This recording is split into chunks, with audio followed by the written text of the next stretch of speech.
Good afternoon. I'm Eric Schneiderman. Very happy to be here with you in Utica. This is my first visit to the Utica Regional Office since I've become Attorney General, and I'm proud to be here today with Joel Marmelstein, who's the Assistant Attorney General in charge of our office, and with Joe Kelly, an investigator who has done tremendous work on a case we're going to be speaking about today.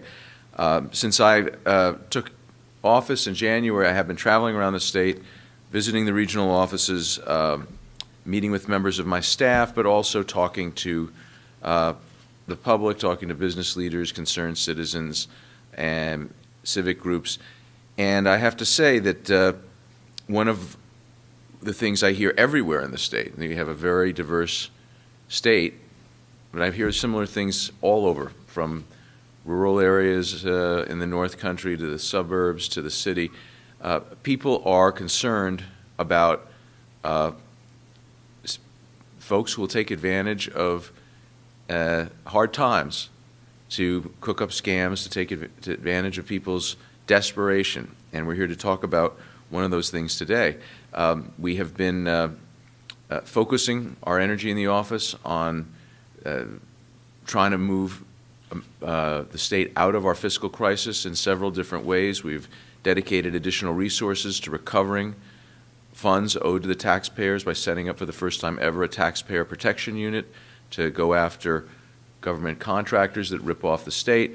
And we've also been rededicating ourselves to making sure that consumers are protected, because there's a particularly despicable kind of scammer that really does target people when they know they're in very, very difficult economic circumstances. So today we're announcing that we are suing a company called OneSource Networking that has preyed on many, many consumers here in the Mohawk Valley region and really in broad parts of the state. It's a car loan broker that deceived hundreds of consumers right here, developed relationships with car dealers, and would provide loans, get recommendations that they would provide loans for consumers, and just out and out lie to consumers and tell them that they were required, in order to get the loan, to get an extended warranty, which they would then charge $2,000 or $2,500 for. Out and out lie. Was no such requirement. And furthermore, the warranty companies provided the warranties for a lot less than $2,000 or $2,500. So this is a situation where they were dealing often with people whose cars had broken down, who didn't have, had low credit ratings, didn't have the luxury of going to a bank or a relationship with a bank or a credit union, folks who just needed a car and needed to take whatever loan was available. They took advantage of these people's desperation and defrauded thousands of New Yorkers out of thousands of dollars. So tomorrow, Joe will be filing a petition to seek recovery, to stop them from ever doing this again. And the stories that we've heard, this has been an investigation that's gone on for some time. They've gathered up all the evidence we need, and I'm confident that we will prevail in this litigation.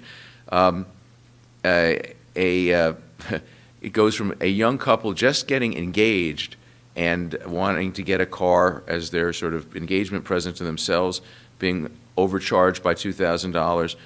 A medical intern here from Oneida County who was working long hours and shifts, needed the vehicle desperately, who was paying thousands of dollars that really were unnecessary payments that they was really duped into taking on. And then a marina mechanic from Madison County, whose place of employment is all the way over in Skaneateles, who needed a car just to make his living, and ended up coming in, getting the phony treatment from the loan broker, took on the warranty, wholly unnecessary, wholly dishonest representations. And this is exactly the kind of scam that our office is going to be targeting as we go forward. We announced last week that we were undertaking a statewide effort to see if there was price gouging going on by gas stations around the state, including in this area.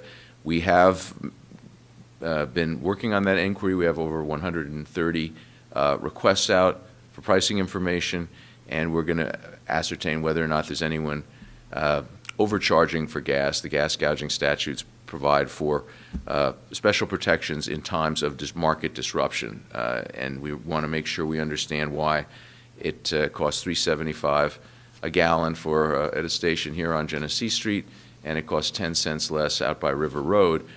Make sure that everyone's abiding by the law. So we're seeking to help. We don't balance the budget in the Attorney General's office, but we're seeking to help New Yorkers in hard times, first of all, by bringing more money into the state, ensuring that every taxpayer dollar is well spent and that we get services for what we pay for.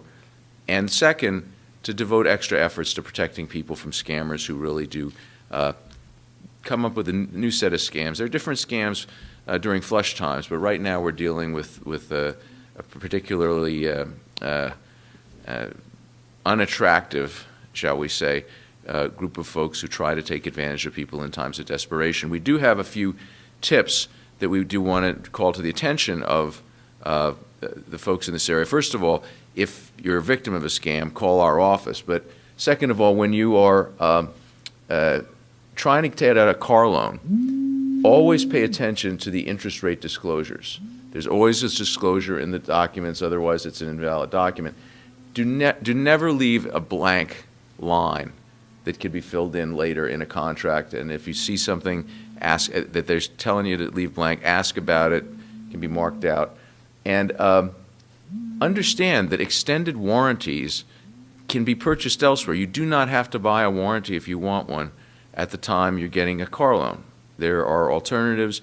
There are consumer tips that are available online, and our offices we have a consumer helpline that is listed right here, 1-800-771-7755. Informed consumers are safe consumers, and when consumers aren't well enough informed or fall victim to particularly unscrupulous practices, that's what our office is here for. So with that, I think we can open ourselves up to question.